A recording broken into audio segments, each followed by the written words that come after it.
Hello, this is Stephanie from cardsbystephanie.com, and today I'd like to show you how I organized the metal dies I use in my Cuttlebug and Holtz Vagabond.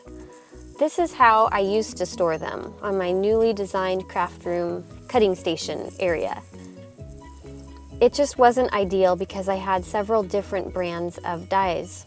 So after looking at some YouTube videos, I went through my stash of cardboard. I always save them from the ends of tablets. And I cut that chipboard down to 8.5 by 5.5 inches. It fits nicely in this spa-style storage basket I found at Ross, and any type of acrylic basket would do. My husband found these at the Home Depot for relatively cheap. It's a 3-pack of magnetic strips that are typically used on heat registers. And they slide out of the package like this. That's the magnetic side. The other side will get adhered to the chipboard. And if you don't have a lot of chipboard, this piece from the package should work really well. So I just slid the magnets one at a time through my heavy-duty Fiskars cutter. And I chopped it at the 10-inch mark, and then I slid it through and cut it at the 5-inch mark, because that yielded 3 perfectly sized 8-inch by 5-inch magnetic sheets. The next thing to do was to decorate the edges of the chipboard so that when the sides show where the magnet doesn't cover, it looks nice. I admire the others who've made videos for how to make chipboard and magnetic storage organization for their dies, and when I watched their videos I discovered some of them used a certain washi tape to represent a different theme.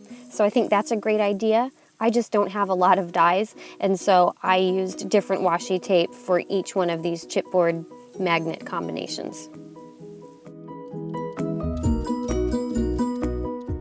And I tried to peel back the white part at first, and it is not self-adhesive. So I used my trusty AGT gun to line the edges and a little bit in the center. And just for added security, you'll see that I went over it with some of my Close to My Heart brand liquid glass. Any type of liquid glue would work. It'll just help give it better adhesive, better staying power.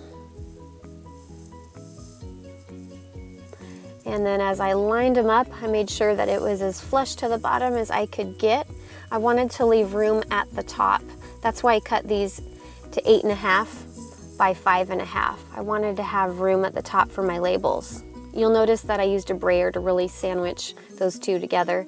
And then here I am unpackaging my dies. I've saved the original envelopes everything came in. But it's just going to be much easier to use them with this type of storage. That's my Brother P-Touch labeler, and I just did this little label. You can see it's got way too much stuff on either side, so I trimmed that down and just attached that. I'm fitting 1 to 2 sets on each one of these, so they're nicely labeled by company and theme and what the set is called, and they fit really nicely. So here they are in my little basket, and it's just really easy to be able to thumb through them now that this project is complete. I'm more likely to use them if I can see them. I don't have as many as some of the paper crafters. That's why I just store them here with my embossing folders, and then I have a few blank ones for when I get some more.